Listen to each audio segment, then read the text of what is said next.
Welcome back to the party. Luke Inman on X at Luke_Spinman. And on today's show, we're breaking down JJ's record-setting 4-year extension. I'm Luke Braun of Locked On Vikings. Mike Florio does not deserve your trust. Hey, this is Arif Hassan with the Wide Left Substack.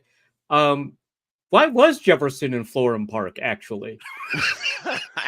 Locked On Sports Minnesota Podcasts. It's endless Minnesota Vikings talk with the diverse voices of your local experts. It's time for the Minnesota Football Party. It's your guys hanging out talking next level Vikings football. So join in with Arif Hassan, Locked On Vikings Luke Braun, Superior Sports Talks Luke Inman, and Vikings insider Sam Ekstrom, plus the biggest names in Minnesota football for the Minnesota Football Party. And it starts now.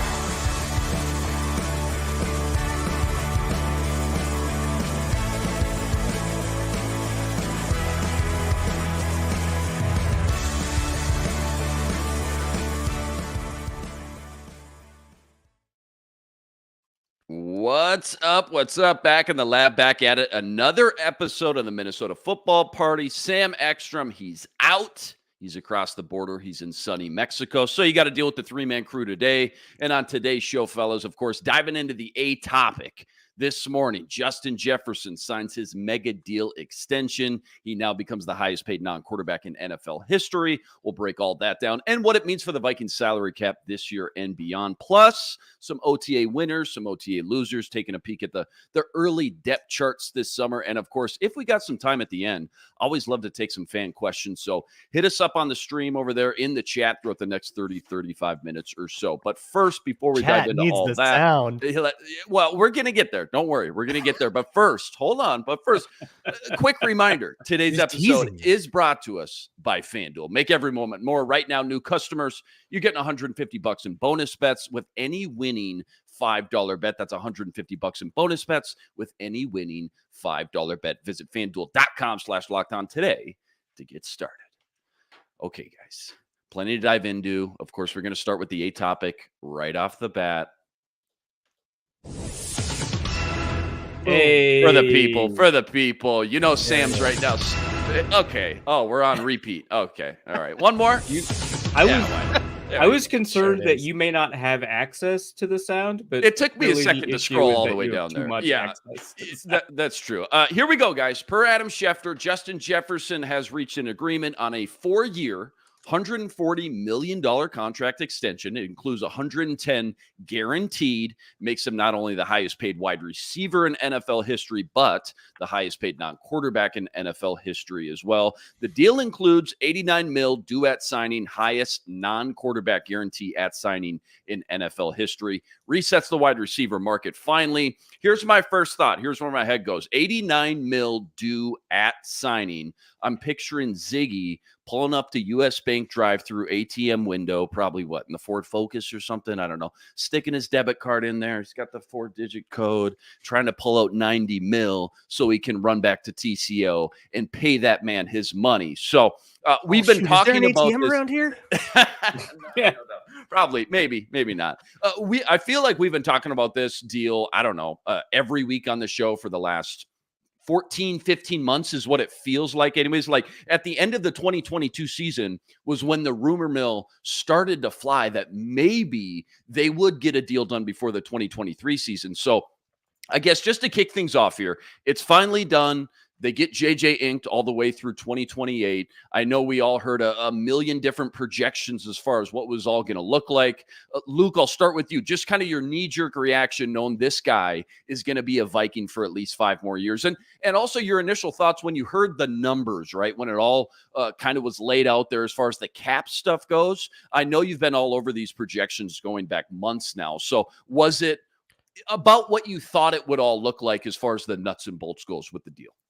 Exactly what we all thought it would look like. Right? Like Kwesi was listening. Kwesi was like, I would argue the number 35 mil has been out there for a while. Yeah, the guaranteed is higher than I expected. Not in any way that bothers me, but certainly, I think a people little were bit saying higher. like 100 mil just because it was an even number guaranteed. Yeah, at 110. So yeah. But we do actually have the structure, and it pains me to say this, but Florio was first on getting the structure of the deal. He's great at being first, but Yeah. he's also willing to report things without confirming it, which he accidentally admitted on this issue, on the Malik Neighbors thing. So yeah, it I think it's contributes good to wait. him being first, right? Like that's the Yeah. whole. He'd rather Okay, be but fast than right. I don't think you should Right. trust that. So we've got 37 million in signing bonus, so that's going to prorate out over 5 years, or I guess maybe 4 years. I haven't scrolled all the way down to see if there's a void year on this, but we know that the first 2 years are fully guaranteed. The third year is mostly guaranteed, fully guaranteed for injury. It becomes fully guaranteed next year in March of next year. So it's basically essentially guaranteed, right? So 3 years basically fully guaranteed. The fourth year is a rolling guarantee that kicks in March before the third year. So in March of 2026, the 2027 salary becomes fully guaranteed. So the only unguaranteed money, or the only functionally unguaranteed money, is in 2028. So it's a nice amount of time to not have to worry about it.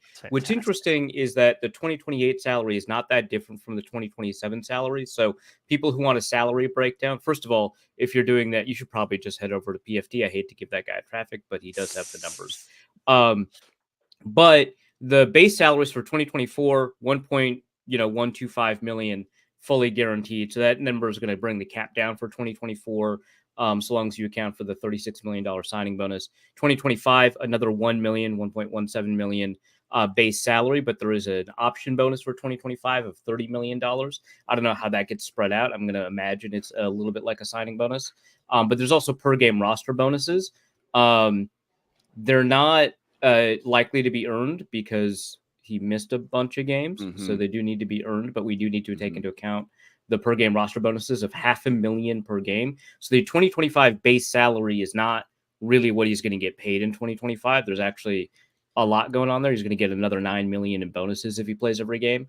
There's also a workout bonus of $250,000. And then in 2026, that's when the base salary kind of hits what our expectations are. $25 million base salary in 26. Plus there's a per game roster bonus of another $500,000 a year.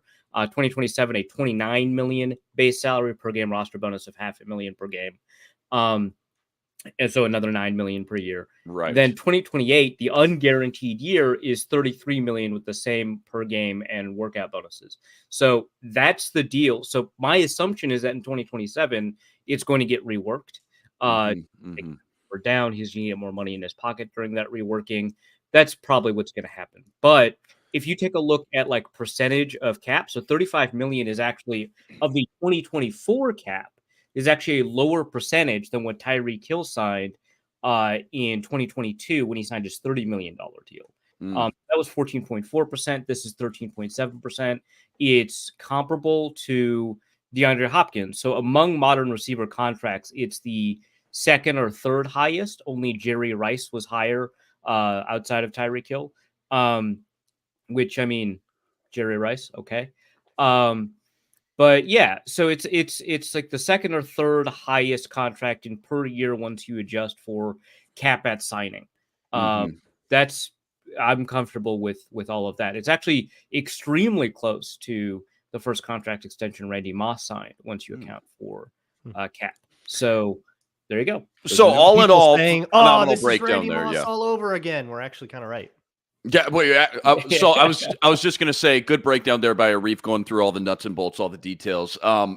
Anything surprise you though at all, or when you hear some of those numbers and details, Luke, what sticks out maybe the most that's kind of unique about this deal? And we got a good question right here. Let's just throw it up there.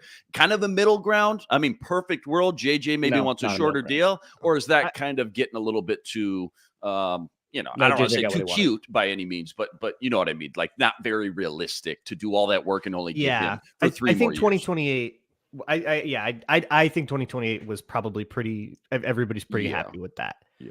And I think ultimately it's the time for me that is the biggest takeaway. That is, it's not just the total dollar amount, but it's the very secure until 2027 thing. There are extensions that have been signed this year. I think about like the Jared Goff extension. That is a 2-year extension if the Lions end up having buyer's remorse. The Vikings haven't set themselves up to have any kind of like backtrack or exit lane here. And that's the takeaway for me is like, no, this is truly Dylan Peterson in the chat asked, does it seem like it will play out like it's set up on paper? Maybe some salary restructures, but like depending on what kind of cap situation you have in future years. But otherwise, yes, he's going to see that money. It doesn't look like there's a void year in here. So in terms of accounting tricks, that doesn't seem to be one of the scenarios. But I do think that in 2027, it's available to them. Yeah, I do think in 2027 there's going to be some kind of reworking as an extension that'll put more money in his pocket, but also reduce the cap hit because that's just how it's done these days. So again, everybody was kind of waiting for this one here too. I mean, obviously resetting the wide receiver market. So many big name wideouts out there too that were waiting for this deal to get done. CeeDee Lamb, T. Higgins, et cetera, et cetera. The list goes on.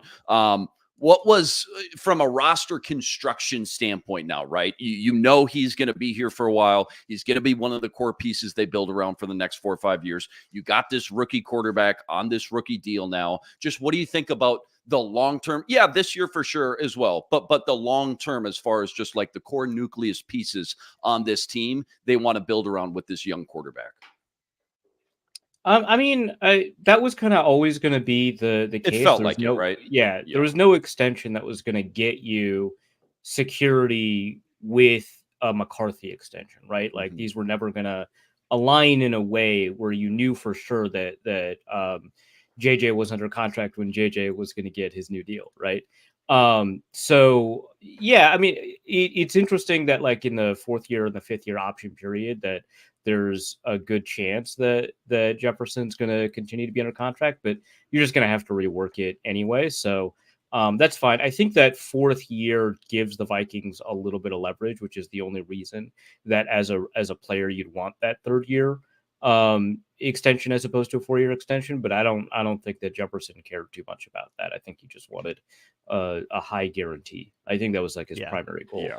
Crucially, the guaranteed number, I think it's like 89 or it's like 88 point something, is just a little bit higher than what Nick Bosa got, so that he can say highest guaranteed for a non-QB. Yeah. I do want to add, someone mentioned that like state tax in Minnesota is very high, and fair enough. But I do want to add that like half of your salary and your per game bonuses will be taxed at a different rate, because the way that athlete taxes work is that you get taxed for the state that you play in. So half of those taxes will be a little bit different, which is why I think the income tax stuff isn't that big of an incentive, because it only applies to about half of your games, unless you're thinking about playing in a division that plays in both Texas and Florida, which fair enough, I guess.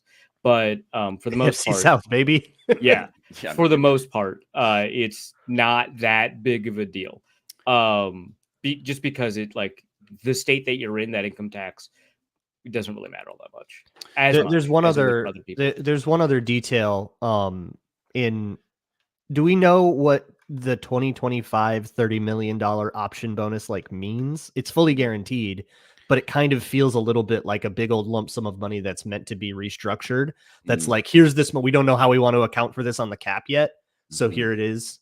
Yeah. I mean, it makes his cap hit for 25. I have no idea what it means for an option bonus to be guaranteed, right? Because unless it's the 5th year option, but like that was not 30 million. Like, you know what I mean? Yeah. Yeah. Like it reminds me of the big roster bonus that Daniil Hunter had a couple years ago that then became like the basis for like a 2-year extension.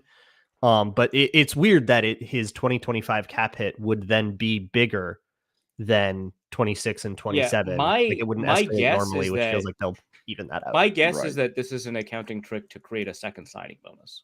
So my guess is that there is in the contract language a team option to enable a signing bonus. And because of later in the contract, it can be that the team is contractually required to enable that option, right? So the team can't opt out of the option. And so the club option, I guess is what it's usually called. So the club options into providing a new amount of money, which would be a signing bonus that'd be spread out. So that's my guess is how that is worded. But you can, but because it exists basically in the ether right now, you could probably structure it in a couple of different ways before that gets enabled. So you can turn it into salary if you want. You can turn it into a signing bonus if you want. But right now, I think it's probably structured like a signing bonus. Both of you guys, is a good question. I was just going to say, let me segue into that because that is a good question I want to touch on. I was just going to say, both of you guys have been all over all this stuff for months and months. But Luke, I'll direct this one towards you because I know there's been a lot made about how much money Kwesi has freed up for 2025 and beyond the last few off seasons. So how much does that change now? And will they still be able to be big spenders, quote unquote, the next few off seasons, if that's the direction they want to go? And here's the question Blue Stork I'll put up there. Yeah. How does this affect the cap situation the next year? Yeah. Most of the time when I was talking about that, I was already factoring in like a sort of a Jefferson extension that was sort of like back of the envelope. So I'd never get the numbers exactly right, but you can kind of say, okay, well, if he signs for, 35 a year, what does that do? It's not in over the cap yet, and over the cap has their 25 cap space as 68.7 million. So even if you don't convert any of that option bonus, you're still working with like 30 mil before you even get into any restructures or anything. But essentially what Arif just explained is the answer to this question about how does this affect the cap situation for next year. We're supposed to replace the draft with a bunch of spare cap space. It seems like that option bonus thing looks directed at exactly that problem. And you can then restructure as much of it as you want. You could let some of it turn into salary if you want, and just be paid out up front if you just want it done with. And then you can go be pretty active in free agency. I think the next 2-3 years, they'll be they've got a lot of money to spend. They'll be doing something with it, whether that's purchasing more years of Christian Darrisaw or purchasing years of a free agent somewhere. There's a lot of stuff. There's a lot of stuff they have to do because of the roster holes. But before you know it, we'll be having the same conversation about Jordan Addison here someday. Before you know it, right around the corner. But yeah, I'll add. Sorry to keep going, but there's not a ton of other news to hit. Yeah. I'll add a couple of things here. So one, obviously, what was the projection? Like over $100 million in cap space for 2025 or something like that. And I think that people were a little bit too invested in what that meant. And part of that was just because some of this is going to disappear because of the Jefferson extension, because of the Darrisaw extension, et cetera. And that's fine. The Vikings will still be among the league leaders in cap space unless something it's for that weird happens. That's what it's for that. That's right. That's what the money is for. The second part is Gazanked in the comments brings up a good point. That all guaranteed money at signing has to be put in escrow. So all money that is fully guaranteed by contract at signing has to be accounted for in a bank account that the Vikings or Ziggy Wolf or whoever have to create and put that money into. That has created problems for franchises in the past, like the Las Vegas Raiders and the Cincinnati Bengals, who could create rolling guarantees, but not full guarantees. You can see that in the way that Devontae Adams' contract is structured. It is functionally very similar in the amount of guaranteed, but it is in total on paper terms not guaranteed. So the Vikings here have two different structures here that allows them to avoid some of having to put some of that money in escrow, unusable for the franchise. One is the guarantee to guarantee some money, so that's the option bonus, and the rolling guarantee, which is it would be insane if we didn't guarantee this come 2027 and would actually hurt us. And so that's a practical guarantee or a functional guarantee. And so that money doesn't have to be put in escrow, but Jefferson is going to receive it no matter what, essentially, especially because it's guaranteed for injury, which does not have to be put in escrow, which is funny. But yeah, there's like a bunch of weird, like the problem with talking about contracts is at some level, we are talking about someone else's money. Mm-hmm. And so it's like very kind of abstractly weird to talk about it. but it does have a practical effect on the franchises that we cover or cheer for. And so there is a reason to talk about it, but it becomes very abstract and obscure, and you have to talk about it in terms of the impact it has on roster building, like for the Raiders and the Bengals, right? Where I'm not personally concerned about the amount of money Mark Davis has or that Ziggy Wilf has. I am concerned about what that means for the flexibility of the franchise that they own, right? Which is probably a reason that as Mark Davis, you engage Tom Brady, which is just crazy that you give like 1% of your franchise away to access a tiny bit more liquidity. But like, it wouldn't shock me if Tom Brady had more liquid than Mark Davis, despite the fact that Tom Brady lost $50 million in crypto. Like that's just.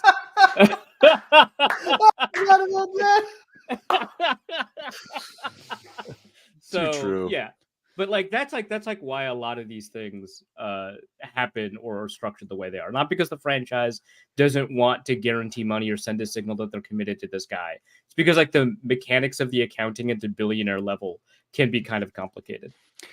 Somebody just brought up Kirk Cousins. Do you think this deal gets done if Kirk Cousins is brought back on another typical 2-year extension? Oh yeah, for sure. What Either like, you can still make it work, right? Like they were never going to not do other. this ever. Yeah. Like, and that's what now people like Pelissero and Schefter and Kevin Seifert and like everybody in the local beat too is all coming out now that they're allowed to talk about it and say like, yeah, this has been pretty much done for months.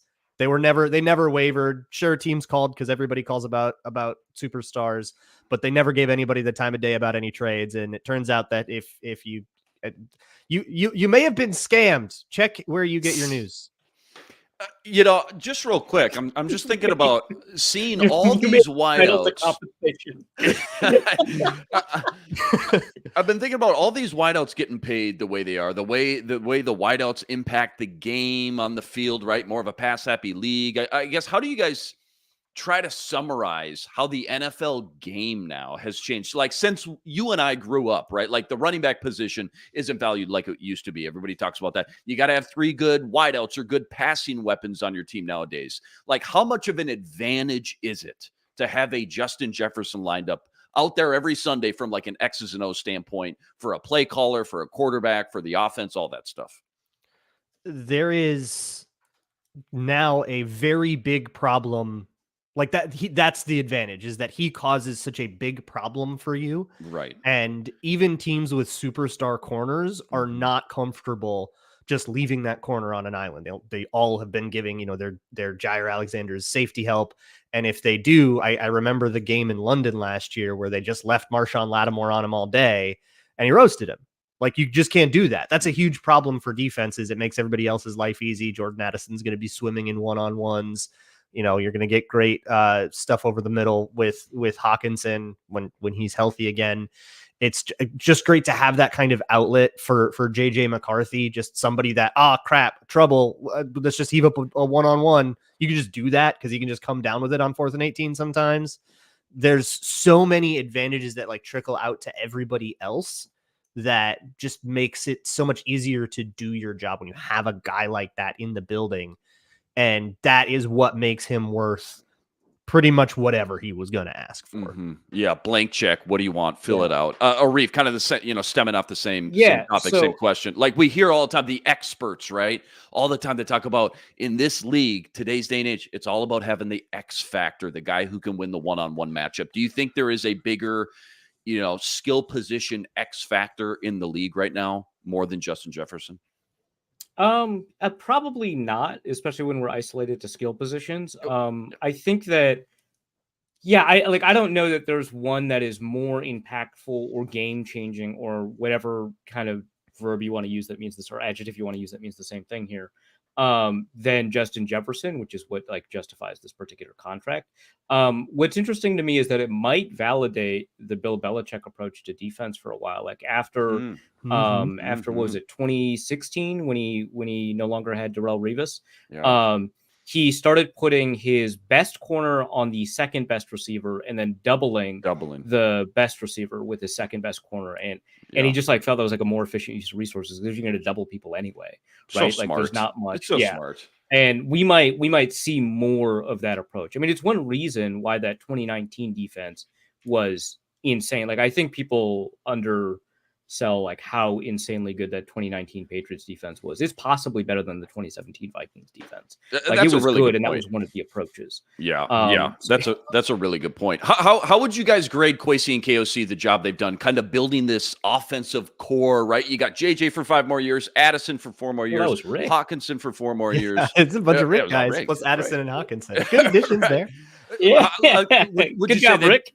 they've done a Yeah. good job, a great job, an okay job, just like team building department through these 2 off seasons? You're right, since they've been here. Is this truly the best situation for a young quarterback you can think of in the NFL right now? You got all the pieces, but I don't think you get pieces. any flowers for extending No. Justin Jefferson. It's too much of a No. no-brainer. It's like drafting Andrew Luck first overall in 2012. Like, you don't get any credit for that. That's of course Right. you do that. You'd Right. get killed Right. if you didn't do that. Right. Yeah. I think I think if 30 out of 32 GMs would do the same thing as you probably you're fine. You don't that doesn't The count. difference is made elsewhere. Yeah. Maybe in drafting Jordan Addison, which looks like it's turning Right, out phenomenally. So get a lot of credit for that. Mm-hmm. Yeah. I think that we have been a little bit too harsh with our criticisms of Kwesi, and by we I mean like abstractly Vikings fans. I personally, I just have no idea what to think of Kwesi. I haven't liked a lot of the approaches, but we just haven't seen the way the process has played out for a lot of the things that he's done, because it's like his 3rd year as a GM, right? So I would want to isolate like a Jefferson extension from that. I would want to have a conversation about like the approach to Kirk Cousins and how good it is to have like a line in the sand and where that line was and whether or not, you were right in your approach to Kirk Cousins. Personally, I think it was ethically good that the Vikings told Kirk Cousins that, hey, if you sign here, we're going to draft a quarterback. So the heads up in March, or actually even way before March, heads up, that's going to happen. And he was like, all right, I'm leaving. And then the Falcons basically lied by omission to him. I think that sucks, and you shouldn't treat players like that. And I think now Kwesi they're dealing with a problem that the Vikings don't have. And I think Kwesi has there's a lot of approaches that I don't like about Kwesi, including like on some ethical lines, like when we talked about like Ed Ingram way back. But a lot of things that Kwesi has done has been to attempt to prioritize the locker room satisfaction of the players, which I think a lot of people don't expect an analytics guy to do. And maybe, that's one of the reasons that he's been so vocal about it, is because that's not the perception of analytics people. But like, it's very clear that the way that he wants to approach players is as people, right? Which is something that it's very easy to get lost in when we're talking about like these like abstract moves in roster management and stuff like that. And I think that helps in cases where there's an obvious extension, like with JJ, right? Like, or I should just say Justin Jefferson now. But He's Jettis. I can't do that. I'm sorry. Come on. I can't get used to it either. On. Yeah. It's Jefferson. But yeah, like in getting those deals done, and like maybe if Spielman had handled Hunter a little bit better, Hunter would be here now under this regime, right? I think that the way that you handle a lot of these things comes to your human management, which is an underrated part of being a general manager. Who's going to be more important to JJ McCarthy, or I guess any young quarterback? We'll use obviously JJ McCarthy for this, but his long-term success and development, the head coach, Kevin O'Connell, right? The quarterback guru, or Justin Jefferson, because you still got to have talent to throw to at the end of the day. If you had to pick one for your rookie quarterback, who would it be? I'm just curious. I want to say coach. That feels like the right answer, right? Because if a guy gets hurt, right, you still need the coach every week, all week, right? Like the coach is directly involved. He's the one telling him, like, let's do this with your stride, and let's put that having an outlet helps a lot, and it has its impact. But Justin Jefferson isn't like directly telling JJ McCarthy how to wind up his throw. Right. The mechanics, the footwork, 5-step drop. Especially because we've seen Jefferson throw, and his mechanics aren't like wonderful or anything. Yeah. Not a knock. Like, he's a receiver, right? Right. Yeah. But and they should still keep trying it. Yeah, obviously. Yeah. Wildcat. But yeah, like, I want to say coach. I think that's the right answer, but I'd be remiss if I didn't point out that, like, Sean McDermott is not, in my mind, a particularly good head coach. And it very much seems like Stephon Diggs had a big impact on Josh Allen. Now, mind you, one of the things that goes under discussed when it comes to Josh Allen's progression is the fact that he had a private quarterback coach that remapped his mechanics to make him significantly more accurate. But it feels like the arrival of Stephon Diggs led to a huge jump in the improvement of Josh Allen, right? Like it led to a huge jump in the improvement of the offense as a whole. Yeah, more that's than that's the way of Josh Allen about it itself. more precisely and accurately. Like you said, a good wide receiver can maximize what's there, but it is very difficult, if not impossible, for a good wide receiver to improve what's there, right? Right. So, but what's the difference between a good wide receiver and an elite one where you can just sometimes throw, close your eyes and just throw it up? Here's a good example of this one. Cam Newton, who is much more accurate than I think a lot of people gave him credit for, especially in that 2015 season, had a wide receiver who was extremely good at reeling in catches from well outside of his frame. And so in his rookie year, like 2011 and in 2012, I think he was injured for 2012, but not Cam Newton, Kelvin Benjamin. But in his rookie year, he was able to produce a lot of yards with Kelvin Benjamin because Benjamin was very good at catching off target throws. Now, Kelvin Benjamin was a bad receiver. He was like the worst 1,000-yard receiver I think I've ever seen. But it made it feel like Cam Newton was getting some help from his receiving core because of the kind of player that he was and the kind of receiving core that they had built around him. Steve Smith, also very good at these things, right? But Cam Newton improved because Cam Newton improved. And it turns out he was actually a better player when Benjamin was injured. And some people make the same argument about like Matthew Stafford. Matthew Stafford improved and Calvin Johnson wasn't on the field. And there might be something to that too, right? Like an elite receiver can do a lot to maximize who you are, but it could potentially, be a crutch that restricts your development too. I think ratio gets in your head a little bit, and it's like, okay, I just got to force feed this guy the ball here now. Yeah. I think it was like healthy for O'Connell to have to like figure out ways to move the ball without just absolutely. That's a good point. Absolutely, just not long term, but just for a month or two. Yeah, absolutely. Yeah, you don't want to live there. No, right. Don't want to live there. Just a spot we're going to stop by here real quick. Drive through the neighborhood real quick, and then we're out of here. Yeah. All right. Any final thoughts on the numbers themselves? Just getting this deal done finally before training camp and all that. Got one less distraction now going into training camp in summer. As soon as the Vikings said we didn't want to sign him before the draft to overshadow the draft, that should have moved the needle from 95% to 99.99%. Like that, I don't know why we continued having discussions after that. Like that was such a nail in the coffin for this deal getting done. You waited on signing the deal for when to maximize the news of the deal. That means it's done. Right? Do you think they waited till the Wolves were done then? Do you think if the Wolves won, we still wouldn't have it yet? That would be very funny. But no, I think they wanted to do it before mandatory minicamp. But that would rule. And actually, they should just come out and say that. That would be amazing. That would be amazing. But yeah, this deal was almost certainly always going to get done. It wasn't like, and I was really confident they were going to get a Hunter deal done, and obviously didn't. But it wasn't like that because Jefferson had no residual resentment of the front office. There was no reason to be upset. He very much liked the coaching staff. He very much liked dealing with the front office. He was extremely chill the whole time about everything. He was just as confident, right? That's the difference between Cousins and Hunter versus Jefferson here, is that the way that they had handled themselves in public, which is not a criticism, but rather it's revealing the way they handled themselves in public, told us that they weren't as committed to getting it done as the Vikings were. Whereas with Jefferson, it was just yeah, it'll get done. I don't know, man. Whatever. It'll happen. So it's very different. It was so weird that we had speculation that this wasn't going to happen, especially because people were expecting this to get done well before these deals typically get done. And when it didn't, people were raising alarm bells. Oh, you didn't get it done before his fourth year, a year that virtually none of these first round picks get extended. Unheard of. Wow. Ring the alarm bells. Come on.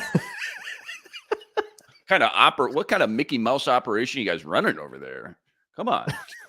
So who's next? Darisaw's next. That's the one we can start, because this is like a 15-month bit we had going on. I don't know what we're going to talk about now, but I feel like Darisaw's got to be next. We got to start talking about Darisaw. Is he upset? Can we? Yeah, is he okay? Is he going to hold out together? Right? Yeah. Was he seen near? Wait, can we circle back to your intro, Arif? What was he doing in New Jersey?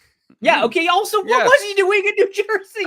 But also, Florham Park specifically, right? First of all, valid question. Whenever someone's in New Jersey, what are you doing there? That's weird. Yeah. Are you in New Jersey? Yeah. But second, like Florham Park is a very specific city that is really only known, as discussed on the North Code podcast, for having a cheesecake factory and the Jets facility. Like that's what it's there for. Why was he there? I don't know. Was Aaron I Rodgers never thought it was recording a podcast, or right? I would strongly recommend Jefferson not go on any podcast with Aaron Rodgers. Generally, I think that's a good blanket recommendation. Is that close to where they record Real Housewives of New Jersey? Because I know my wife loves that show. Is that nearby? Probably, but it's probably not in the city, right? My guess is that Jefferson has friends who are on the Jets, and for whatever reason, some Jets players live in Florham Park as opposed to near Florham Park, which is, I think, probably more ideal. And who's he broing out with on the Jets? I don't know, man. There's like LSU players everywhere, right? Yeah. Like, who cares? All right. Yeah. Oh, and one other thing that I wanted to add from our discussion from way back about like X factors and stuff like that is that because recruiting is tilted towards offense, like if you've got a two-way skill player, you're going to make him a receiver more likely than a defensive back. And because the rules are tilted towards offense, it's going to be very difficult for a top-level corner to erase anybody. I don't know that we're going to get a 2009 Darrelle Revis. The closest we got was rookie year Sauce Gardner, and it just wasn't as good as 2009 Darrelle Revis. I don't think we're ever going to see it. So isolating and getting those receivers is so big. Huge. All right, we should keep moving on. Yeah. Any Bron, anything you want to empty the clip? Any last parting words here? I know you're going to have a good deep dive breakdown on Locked On Vikings later today, I'm sure as well. But any final parting thoughts before we move on? No, but I will shout out Wade Olson, who is saying that apparently the Wilf family has offices in Florham Park. I'm not going to check on that, but that's I choose to believe it either. But congrats, Wade. That's good. All right, we got to keep moving on. Coming up, we got to talk about the OTA winners, the depth charts, plus later we'll try to take a couple more fan Q&A. That's all coming up right after this.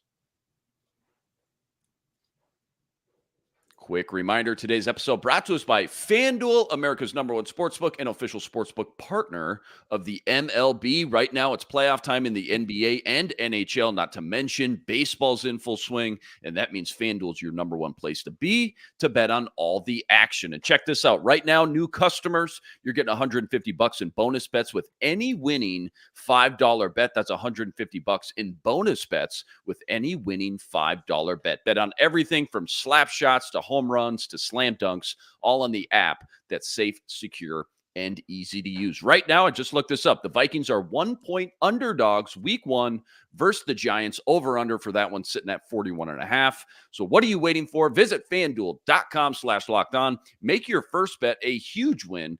FanDuel, America's #1 sportsbook, an official sportsbook partner of the MLB. Hey, I just saw this real quick yesterday. I just want to bring it up real quick. Sounds like we might be getting some resolution on the Eagles-Falcons tampering cases. Both those rulings are supposed to be coming out this week. I know everybody was hoping for some sort of draft pick last month. That obviously didn't happen. Are we still hopeful or optimistic for any future draft pick from the Falcons in some way, shape, or form? I know when Kwesi started dealing all those future picks, right, early April, there was some talk about maybe he knows something with either the comp picks coming back next year, or maybe he knows he's going to get like this extra pick from the Falcons. So percentage chance, any sort of kickback here if you had to guess, and ultimately, what do you think ends up happening in both these rulings in these cases? Kickbacks only happen if the offended team participates in negotiations with the offending team, and we haven't received any news to that. Like, it might be happening, so I don't want to say like definitively it's not. But We haven't received any news that that's happening, and it very much seemed like the Vikings were pretty disconnected from the whole thing when they were asked about it before the draft. Right. My guess is 2% that it's chance. That's what we're putting it. Less than 5. Yeah, 2 to 5. Yeah. My guess is that it's just going to be a penalty on the Falcons, and that there's not going to be any kickback to the Vikings. I think obviously people would prefer that there is a kickback to the Vikings, especially because that 2025 draft is looking pretty thin. And, getting a 4th round pick or whatever would be kind of nice. That'd be great. I'll take it. I'll take whatever you got. Whatever you got back there, I'll take it. Okay. Quick little, we got about 10. Yeah, not even. We got about 9 minutes. Boy, we chewed up a lot of time on JJ, as to be expected. Everybody's seen all these OTA videos up on VEN, I'm sure. You get like a 60-second highlight clip where they show you a lot without really showing you anything at all, kind of is how it works. But I know they just wrapped up OTA number 6. Now they get a little break before minicamp starts June 10th through the 13th. So I'm just going to go off of some of these, beat reporters, Twitter news notes from practices. Tell me what sticks out, if anything, or if you've heard anything different. Number one on my notes here, Jordan Addison got all the wide receiver 1 reps with JJ out. Apparently, he looked great, turning heads, making some big plays. He spoke at a media session, right, at his presser. He talked about the number one thing I've been working on all offseason is my release off the line of scrimmage. Obviously, JJ is going to be back for minicamp now, I would assume, so he slides back to the number 2 spot. But I don't know. How encouraged are you, I guess? How excited does this make you about having this 1-2 punch back KOC gets to play with? And then just what are you expecting from Addison as far as taking his game to the next step in year 2? Luke, we'll start with you. Yeah, I would love to see Addison use the tools he has to get off the line better. I remember kind of thinking in college that he had the tools to like play as a smaller guy, to get around guys and stuff. And I think if that can improve like that, there's a lot of meat on the bone for that, because when you're a smaller receiver, getting out of press coverage is like, that's the way that people are going to attack you. And obviously it helps, with Justin Jefferson often on the other side of the formation or elsewhere in the formation, helping you get free releases with like 2-man stacks and stuff like that, or just drawing the safety help so that the other guy doesn't feel as comfortable in press against you.